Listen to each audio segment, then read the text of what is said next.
news stories for you. Firstly, an African country has evacuated its citizens from Ethiopia, and a multinational company is also withdrawing its staff from Ethiopia.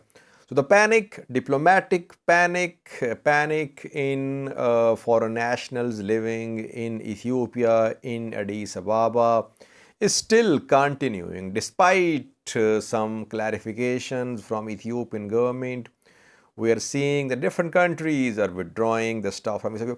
Secondly, viewers, second update is very important. It's about some claims which are being shared by Ethiopian government-backed news sources and Ethiopian government-backed activists. They are saying that the US is trying to bypass PM Abiy Ahmad, and US is trying to make TPLF and regional governments start direct negotiations. PM Abiy is being sidelined according to these activists. We will have a detailed look at these claims. Can PM Abiy be sidelined? Is he in command now? And could there be a transition without PM Abiy? Is there any truth in these rumors? Firstly, viewers, Zambia is the first African country which has evacuated its citizens from Ethiopia. Just a few hours ago, President of Zambia confirmed that Zambia has evacuated its citizens safely from Ethiopia. So the panic, which was mostly being seen in Western embassies, is being seen in some African embassies as well. As Zambia has withdrawn, it has evacuated its citizens from Ethiopia. Secondly, Safaricom, which is a Kenya-based telecommunication company, has also withdrawn its staff from Ethiopia. Safaricom has invested in Ethiopian telecommunication sector. It has invested in Ethio Telecom. It bought some shares. It is part of a joint venture. So it is withdrawing its staff from Ethiopia too. No, it's not that TDF or OLA or both of them are about to reach Addis Ababa. This panic is firstly due to what happened at Kabul airport. In Kabul, we saw that in Afghanistan, Taliban suddenly stormed Kabul city, and then embassy staff, it was stuck there in Kabul, and we saw unfortunate scenes at Kabul airport. So embassies do not want to see a repetition of what happened in Afghanistan. Secondly, Ethiopian government's announcement of emergency has also worsened the situation. Ethiopian government, by announcing this emergency, is sending a message that something is about to happen. So that is why I don't see the possibility of TDF and OLA reaching Addis Ababa in a few days.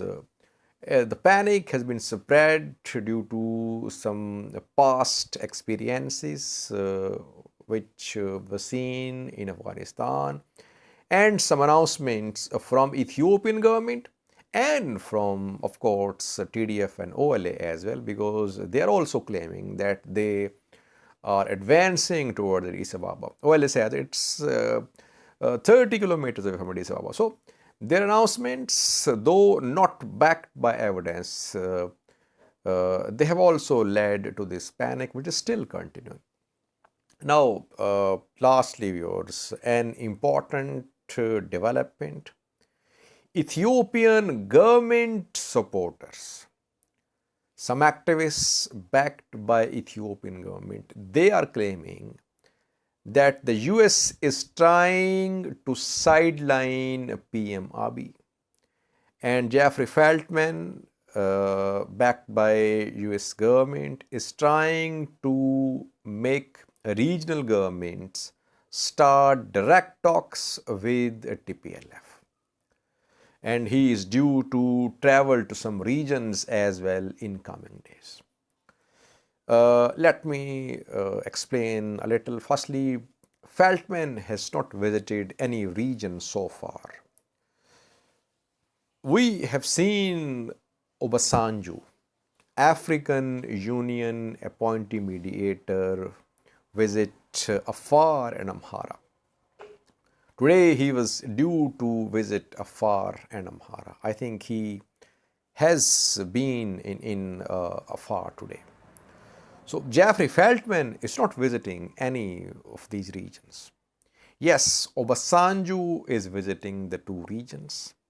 Obasanjo has met with Tigray leadership in Mekelle. It has met with Oromia regional government as well. And he is meeting with Afar and Amhara regional governments too. Obasanjo is in touch with Feltman. We know views.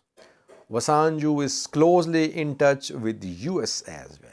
Before starting his mediation, he visited the US. If you remember, viewers, he held some talks there in the US.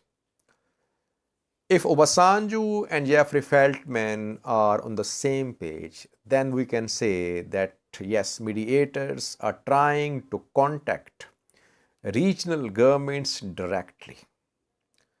Does it mean that these mediators want direct talks between TPLF and regional governments? We don't have any confirmation so far, viewers. But regional governments, their leaders have gained significance over the past few weeks. Why? Because Ethiopian National Defense Force as a unifying force, as a unifying factor in Ethiopia has been weakened. It has suffered heavy losses. PM Abiy's main strength, ENDF, has been weakened. No doubt about that, viewers. TDF goes to the extent of saying that entire eastern western commands have been destroyed, but we wouldn't say that. I would say that it has been weakened. It means PM Abiy has lost his grip on the center, on Ethiopian National Defense Force, because it has been weakened. Now, decisions are being made by regional governments. Fighting is happening in Amhara and Afar regions, and regional governments, regional forces heads are making decisions, because on most fronts now, regional forces, regional militias are fighting. There is very less presence of Ethiopian National Defense Force on these fronts. That is why I'm saying that regional governments have gained significance now. You cannot ignore them. PM Abiy cannot make unilateral decisions. He'll have to take all these regions on board.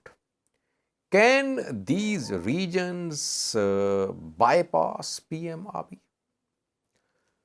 We'll have to wait a little for an answer to this question. But as I said, regions are becoming powerful. Their forces are becoming powerful. Center is becoming weak. That is why Obasanjo is meeting with the Afar and Amhara leaders. Having said that, PM Abiy is still in a commanding position. His grip has been weakened a little, but you cannot just bypass him. No. He is the Prime Minister of Ethiopia. He has a cabinet. He has been elected just a few weeks ago. He took oath for his next term. You cannot bypass him now, especially when apart from Amhara and Afar regions, other regions are standing behind him. Oromia is behind him. Other regions as well. So it's impossible now to bypass PM Abiy. But if this conflict prolongs, Ethiopian National Defense Force will be further weakened. Regions will become stronger. PM Abiy's control of the center will be in danger as well. So we could see a scenario in coming months, if this war goes on, that center loses strength and regions gain power and they make decisions on their own. It can happen, viewers. Right now, I don't see the possibility of regions conducting direct talks with TPLF. Obasanjo is trying to keep all the stakeholders on board. He's a very seasoned sort of person. He has experience of the statecraft. So he knows who matters, who does not matter in Ethiopia. It does not mean that he is bypassing PM Abiy. But overall, it seems that Obasanjo's move of visiting Afar and Amhara regions, it has not gone well with Ethiopian government. Obasanjo, Feldman are on the same page, according to my information, viewers. And Ethiopian government does not want the mediators to hold direct talks with the regional governments. Ethiopian government wants the mediators to approach regions through central government. Several things are happening, viewers. What we can say now is that center is definitely becoming weak. Regions are becoming stronger. Mediators are trying to take all the stakeholders on board. And in the next week, at the start of next week, we'll have a clear picture of this mediation process. Where is it going? We'll have to wait for a few days to see the outcome of this mediation process. Thank you for watching.